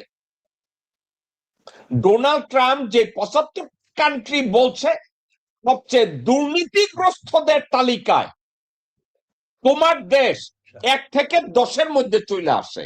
1 থেকে 10-এর মধ্যে যদি দুর্নীতিগ্রস্ত আমেরিকান সিটিজেন প্রাপ্ত বাংলাদেশিরা আমেরিকায় বৈশা এই ভণ্ডামি করে, তাইলে এই 75টা দেশের মধ্যে থেকে তোমার দেশে বাদ দেওয়ার কথা যদি আমার সিনেটর বলে, তাহলে তো তারা সবাই পাগল কইব যে তুমি এই দেশে কেমনে বাদ দিবা। আপনি বলছেন না আমেরিকা দরজা ওপেন করতে, দরজা ওপেন আমেরিকা করছে, আর আমরা বাংলাদেশিরা এই কাজগুলো করছি। কোন ব্যাখ্যা আছে? আমারে বলেন ভাই, আমারে বলেন আপনাকে। গত সপ্তাহে এমন হয়েছে, বাবাকে অ্যারেস্ট করা হয়েছে। কেন অ্যারেস্ট করা হয়েছে বাবাকে? বাবা পুরোপুরি সুস্থ, বাবা এক দোকানে গিয়া ডেলিভারির কাজ করে ক্যাশ পয়সায়, কিন্তু এই বাবার নামে হোম কেয়ার আনে। কি বইলা? আমার বাবা একা হাঁটতে পারে না, আমার বাবা পায়খানায় যাইতে পারে না, আমার বাবা পায়খানায় গেলে পানি খরচ করতে পারে না, তো বাবারে বাঁধছে। আমার কাছে আসছে, ভাই আমার বাবারে কেমনে সারানো যায়। এখন কি হয়েছে জানেন? এই যে গত 3 বছর 4 বছরে যত টাকা বাবার নামে তুলছে সব টাকা ফেরত, এবং বাবার যে সিটিজেনশিপটা আছে ওইটা ক্যান্সেল। বাবারে উলঙ্গ করে ফোনদের মধ্যে লাত্তি দিয়ে বাংলাদেশে পাঠিয়ে দিব, আর আপনারা বাংলাদেশে ওই বয়ে বয়ে কানবেন আমেরিকা ভালো দেশ না, আমার বাবারে বাড়ি করে দিচ্ছে। ভাইরে আমি আমেরিকায় আক্তার ভাই, আমেরিকায় আপনিও আসছেন, আমেরিকায় সবাই আসছে, ঠিক আছে? একটা সুযোগ আপনাদেরকে দেয়, তোমাদেরকে দেয়, আমাকে আপনাকে দেয়, এবং আমরা যদি এই সুযোগকে কন্টিনিউয়াসলি অ্যাবিউজ করি, একটা পর্যায়ে আমাদের আর কোনো মুখ থাকে না কারো কাছে যাওয়ার। আপনি কি জানেন আমার সিনেটরের অফিস থেকে বললো তুমি ইদানিং আসো কেন? কেন আসি না? তারে ভালো বইলে আবার বিপদে পড়ে যাবো। আমি বলবো অমুকে খুব ভালো, ধরা খায় গেলেন, আমি ধরা খাইলাম। ভাই আমরা এখন জ্যাকব ভাই আমি এই জিনিসটা বলি, এই এক্সপিরিয়েন্সটা আমার তো ধরেন 91 সন থেকেই, আমার 91 সন থেকে আমি তো মোটামুটি খুব ট্রাভেল করতাম আগে আমেরিকায়। 1991 সন থেকে আমার এটা এই প্রশ্নগুলোর জবাব তখন দিতে হয়েছে। তখন আমরা অ্যাক্সিডেন্ট করতাম, আমরা রাস্তার মধ্যে গাড়ি অ্যাক্সিডেন্ট করে ধাক্কা দিয়ে ফালাইয়া দিয়া মোটর ইন্স্যুরেন্সের পয়সা খাইতাম, ইফ ইউ রিমেম্বার। এটা আমেরিকা, হ্যাঁ হ্যাঁ ভাই, হ্যাঁ হ্যাঁ, আমার ভাই আমার আমার আমার বর্তমান শিক্ষামন্ত্রী এক্সপার্ট অফ দ্যাট, বুঝছেন না? আপনি জানেন শুধু যে ওইটার আপনার বর্তমান শিক্ষামন্ত্রী শুধু ওইটার এক্সপার্ট না। মেজর আক্তার, আমি আপনাকে কোনো গাল গল্প শুনাইতেছি না। আপনার বর্তমান শিক্ষামন্ত্রী 1993 সালে, আপনি যদি জ্যাকসনাইটস এর কথা মনে থাকে, ওখানে একটা রেস্টুরেন্ট ছিল, শাহিন রেস্টুরেন্ট। ওই রেস্টুরেন্টের সামনে এহসানুল হক মিলন, একজন প্লেন ক্লোথ ডিটেকটিভ মহিলা, পাশা বড়, তারে 20 টাকা দিছিল সেক্স করার জন্য, এবং এই মিলনরা হইলে বাইন্দা পিসমোরা বানছে, এবং আমি জেকব মিল্টন 325 টাকা বন্ড দিয়া বাইর করে নিয়ে আসছে। এই কুত্তার বাচ্চা এখন পর্যন্ত ওই টাকাটা আমারে দেয় না। শুধু আসলে যা হয় চাই না যে আমার ইস্যুটা ওইটা না, আমি যেটা বলতে চাচ্ছি এই প্রবলেমটা আছে। তো আমেরিকানদেরকে কিছুটা রিকনসাইল, রিভ্যালুয়েশন, রিভিউং করতে হবে, কারণ আমরা 20 কোটি মানুষের একটি বাজার। We are not Ethiopia, we are not Haiti, we are not মানে ওই আফ্রিকান সেই ছোট ছোট দেশ। আমরা এমন একটি দেশ যেখানে আমরা লার্জেস্ট, ফার্স্ট 10 এর মধ্যে আমরা বাই পপুলেশন। আমরা যদি একটা করে ট্যাবলেটও খাই প্যারাসিটামল, আমাদের দেশে 20 কোটি প্যারাসিটামল ট্যাবলেট লাগে ডেইলি, বুঝতে পারছেন না? আমরা যদি একটা করে আলু খাই একদিনে, তাহলে আমার 20 কোটি পিসও আলু লাগবে। আমেরিকার একটা বিগ মার্কেট এখানে আছে, কিছু লায়াবিলিটিস, কিছু অ্যাসেস রিভ্যালুয়েশন, কিছু দরকার পড়লে আপনি আমাদের বাপ মার ভিসা দিয়েন না, সিটিজেনশিপ দিয়েন না, দরকার পড়লে পার্সোনাল ইমিগ্রেশন বন্ধ করে দেন, আমি এটা নাই, কিন্তু বিজনেস বাড়ান। আমেরিকান হাব, আমেরিকান হাব না, আমেরিকান হাব তৈরি করেন বাংলাদেশে, আমেরিকান হাব তৈরি করেন, কমার্শিয়াল হাব তৈরি করেন। আচ্ছা, আরো একটা আক্তার ভাই, কর্নেল হাসিন ভাই, আপনাদের সাথে আমি শেয়ার করি। যখন গুজরাটে 1700 মুসলমানদেরকে স্লটার করা হইল, গুজরাটের মুখ্যমন্ত্রী ছিল মোদি। আপনি কি জানেন এল কে আদভানি এবং অটল বিহারী বাজপেয়ী একটা কাজ করলো? কি করছে জানেন? মোদিরে দোষারোপ করা হোক, কিন্তু বিজেপির যেন দোষারোপ করা না হয়। আমেরিকা ডিপার্টমেন্ট অফ স্টেট তখন একটা পলিসি করলো, বিজেপিকে টেররিস্ট অর্গানাইজেশন ডিক্লেয়ার করা। ইন্ডিয়া আদা জল খাইয়া ইসরায়েলিদের নিয়ে পার্সিউ করলো যে বিজেপিকে যেন টেররিস্ট অর্গানাইজেশন করা না হয়।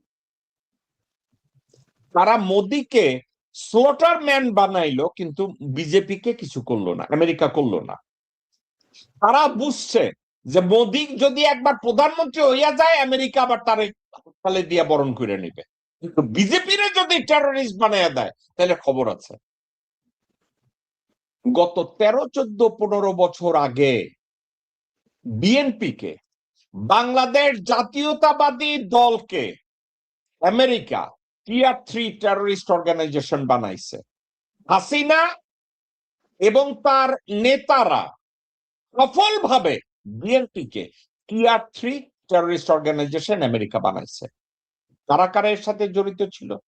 আজিজ জড়িত ছিল, জেনারেল মবিন জড়িত ছিল, জেনারেল ইকবাল করিম ভুইয়া জড়িত ছিল, জেনারেল শাম জড়িত ছিল,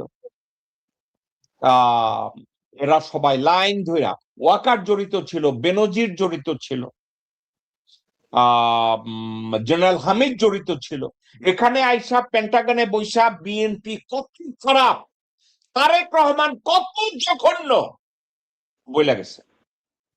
এবং যেই আপনার শিক্ষামন্ত্রীর কথা বললেন, এই শিক্ষামন্ত্রীও স্টেট ডিপার্টমেন্টে কোন কোন জায়গায় যাইয়া ইস্যু করছে যে তারেক রহমান জেএমবির নেতা। কখন বলছে জানেন? কোন একটা ইলেকশনে 14তে না 18তে মিলনের নমিনেশন দেয় নাই বিএনপি। যখন নমিনেশনটা দেয় নাই, মিলন আমেরিকায় কোন চ্যানেল বাদ দেয় না যেখানে গিয়ে বলছে তারেক রহমান জঙ্গি নেতা। মজার কথা, আজ পর্যন্ত আমেরিকান টেরোরিজম লিস্টে বিএনপি টিয়ার 3 টেররিস্ট অর্গানাইজেশন এবং তারেক রহমান ওই টেররিস্ট অর্গানাইজেশনের নেতা। গত 17 বছরে না তারেক রহমান, না বেগম খালেদা জিয়া, না মিটফাক, না আব্দুল আউয়াল মিন্টু, না আমির খচ্চর, না সালাউদ্দিন এই টিয়ার 3 টেররিস্ট অর্গানাইজেশনের লিস্ট থেকে বিএনপি কে সরায় দেয়। এখন বিএনপি সরকার রান করতেছে, তাহলে Bangladesh is governing by who? A tier 3 terrorist organisation. আপনি যে আপনি যদি আমেরিকায় আসেন বা কর্নেল হাসিন আমেরিকায় আসলো, আমি আপনাদের দুইজনের বগলে লইলাম, লয়ে কইলাম চলেন আমরা ডিপার্টমেন্ট অফ হোমল্যান্ড সিকিউরিটির কংগ্রেসম্যান অথবা র্যাঙ্কিং মেম্বার কারোর সাথে গিয়ে কথা বলি, আপনি দেখবেন আপনাদের দুইজনের সামনে তারা কি কথাগুলো বলে, একেবারে ডকুমেন্ট সহ। বলেন আপনি কি বলতেছিলেন, বলেন। আপনি সুন্দর ইতিহাসটা বলেছেন। ইতিহাসটার সঙ্গে আমার ওতপ্রোতভাবে জড়িত থাকার বা জানার দুর্ভাগ্য বলেন সৌভাগ্য বলেন আমার ছিল। আমেরিকান থেকে আমি কাউন্টার করার চেষ্টা করেছি। আমি নিজেও আমেরিকান এমবাসিতে পিএনজি হয়েছি, তারপরেও আমেরিকান এমবাসির সঙ্গে আমার সম্পর্ক আছে, যোগাযোগ আছে, এখনো কথা বলতে পারি। কেন বলতে পারি? আমি কাউন্টার আর্গুমেন্ট দেওয়ার চেষ্টা করি। আমি বলি না আমি অপরাধী না, কিন্তু আমার অপরাধ করারও তো একটা পটভূমিকা আছে, একটা সার্কামস্টেন্সেস আছে। তুমি সার্কামস্টেন্সেস দেখো। আমি এগ্রিড আমি অপরাধ করে ফেলেছি বা করেছি, ঠিক আছে, সেজন্য শাস্তি দিও, কিন্তু আমার সার্কামস্টেন্স দেখো। তারেক রহমান সাহেব সম্বন্ধে অনেক বলা হয়েছে। আমি তারেক রহমান সাহেবের দল করি না, দলের বাইরে চলে গেছি। তাকে ডিফেন্ড করার আমার প্রয়োজন নাই, আমার ডিফেন্ড করলে আমার দলের হয়তো মাইন্ড করতে। তারপরে বলছি তারেক রহমানকে তো আমরা অনেকভাবে মিসইউজ করেছি। আমেরিকান এমবাসিরা অনেকভাবে জানার চেষ্টা করেছে। আপনি দেখেন একটা বিখ্যাত উক্তি ভুলে যান না, তারেক রহমান বাংলাদেশে আসার 7 দিন আগে কি বলছে? আমি বাংলাদেশে যাওয়ার সিদ্ধান্ত নিতে পারি না।